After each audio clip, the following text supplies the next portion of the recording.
चलिए आज देखते हैं कूलाम का नियम। ठीक है, देखो इस नियम के अनुसार करा किन्हीं दो स्थिर बिंदु आवेशों के बीच कार्यरत वैद्युत बल दोनों आवेशों के परिणामों के गुणनफल के अनुक्रमानुपाती तथा उनके बीच की दूरी के वर्ग के व्युत्क्रमानुपाती होता है। ठीक है, अब देखिए आगे कह रहा है इसमें, ठीक जैसे आप लोग चित्र देख रहे हैं, एक बिंदु ए है, बिंदु बी है, एक पे क्यू आवेश रखा है, दूसरे पे क्यू नाट रखा गया है। ठीक, एक पे क्यू है, दूसरे पे क्या है, क्यू नाट है। कह रहा दो स्थिर बिंदु आवेश क्यू तथा क्यू नाट जिनके बीच की दूरी क्या है, स्मॉल आर है। ठीक है, कार्यरत वैद्युत बल, ठीक कह रहा है। देखिए ये आपका जो दिया गया है इसमें कह रहा है उनके आवेशों के गुणनफल के अनुक्रमानुपाती, यानी जो कार्यरत वैद्युत बल है, यानी यह प्रोपोर्शनल हो जाएगा Q1 Q2 Q नाट। ठीक है, दूसरा क्या हो जाएगा, उनके बीच की दूरी के वर्ग क्या है, व्युत्क्रमानुपाती है। तो यह क्या हो जाएगा, यह प्रोपोर्शनल 1/r स्क्वायर। समीकरण 1 और 2 बना लेते हैं। ठीक, ये आपका समीकरण नंबर 1 हुआ और आपका समीकरण नंबर 2 हुआ। अब समीकरण 1 और 2 से समीकरण 1 और 2 को, ठीक है, तो यह प्रपोर्शन हो जाएगा Q naught upon R square हो जाएगा। ठीक, तो हम जैसे यहाँ से प्रपोर्शनल हटाते हैं, यहाँ एक कांस्टेंट आ जाएगा 1/4πε0 Q naught upon R square.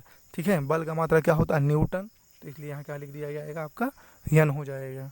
ठीक, चलिए आगे देखो, अब क्या दिया गया है, कह रहा 1/4πε0।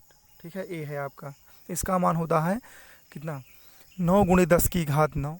ठीक है, न्यूटन मीटर स्क्वायर प्रति कूलाम का स्क्वायर, आपका ये हो गया मात्रक। ठीक है, उसके बाद अब साइलेंट नॉट यानी निर्वात की विद्युतशीलता है। ठीक है, जिसका मान होता है 8.85 × 10⁻⁻12 कूलाम का स्क्वायर प्रति न्यूटन मीटर का स्क्वायर होता है। ठीक है, अब देखिए आगे इसमें कह रहा है अब साइलेंट नॉट का मात्रक। देखिए अब साइलेंट नॉट का मात्रक होता है, पहले आप लोग सो जाते हैं कूलाम के नियम से, F = होता है 1/4πε0 Q naught upon R square. तो देखो एफ का, यानी एफ क्या है, बल है, बल का मात्रक न्यूटन हो जाएगा। ठीक, बल का मात्रा क्या हो गया, न्यूटन हो गया। उसके बाद क्यू नाट क्या है, ये आवेश है, आवेश का मात्रा क्या होता है, कूलाम हो जाएगा। ठीक है, उसके बाद ये क्या है, दूरी, आर क्या है, दूरी का मात्रा क्या हो जाएगा, मीटर। ठीक, अब देखिए 1/4πε0 इसका कोई मात्रक नहीं होता है। ठीक है, तो सूत्र है आपका F = 1/ε0 हो जाएगा, क्यू नाट क्या हो जाएगा, अपान आर स्क्वायर। ठीक है, तो यहाँ से हम लोग अब साइलेंट नाट का जब मात्रक निकालेंगे, अब साइलेंट नाट उधर जाएगा तो हो जाएगा क्यू नाट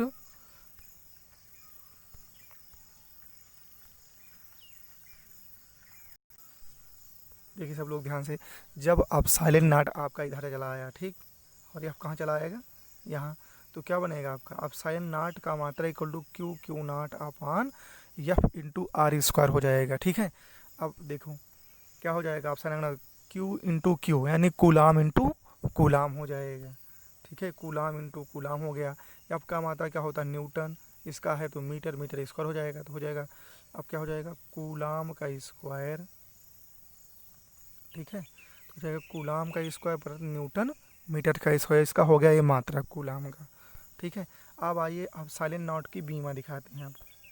देखिए अब साइलेंट नॉट की बीमा, ठीक है, कूलाम क्यू बराबर क्या होता है, आई टी।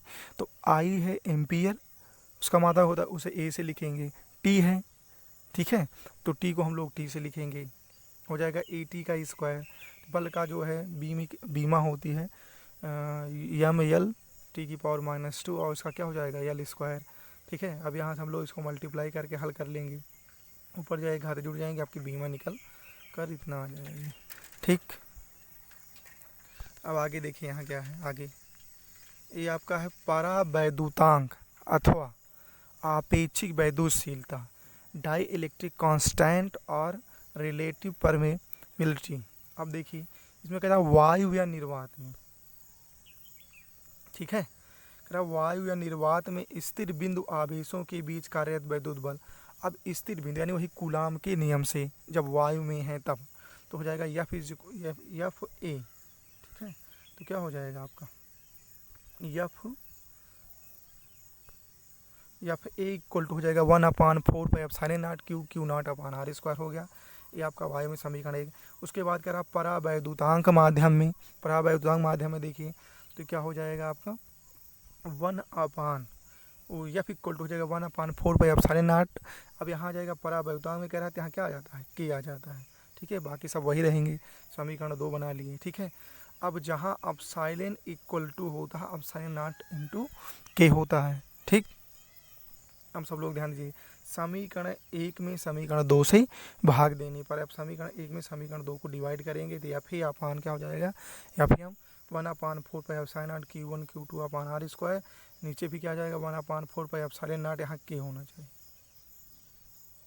ठीक है। Q0 क्या हो जाएगा, Q0/r² हो जाएगा। इससे पूरा कैंसिल हो जाएगा, इससे पूरा कैंसिल हो गया, ठीक। अब देखिए ये वायु माध्यम में था, अब क्या हो जाएगा आपका ये यहाँ बचेगा 1/sin, यहाँ क्या बचेगा आपका के बचेगा, ठीक है। हो जाएगा इतना। अब देखो सब लोग के वायु अनिर्वात में के का मान क्या हो जाता है 1 हो जाता है, ठीक है। यहाँ एप्सिलॉन है तो एप्सिलॉन के स्थान पर हम लोग क्या लिख सकते हैं, ε0 × के लिख सकते हैं, ठीक है। तो ε0 से ε0 कैंसिल हो जाएगा, आपका कितना आ जाएगा, ठीक है। ये हो गया, ठीक। तो के इक्वल क्या होता है आपका इतना, आपका हो जाएगा इतना, क्या हो जाएगा a reference E epsilon R हो जाएगा, ठीक है। जहाँ क्या है आपका किसी परावैद्युत माध्यम की वैद्युतशीलता है, ठीक। दूसरा क्या है आपका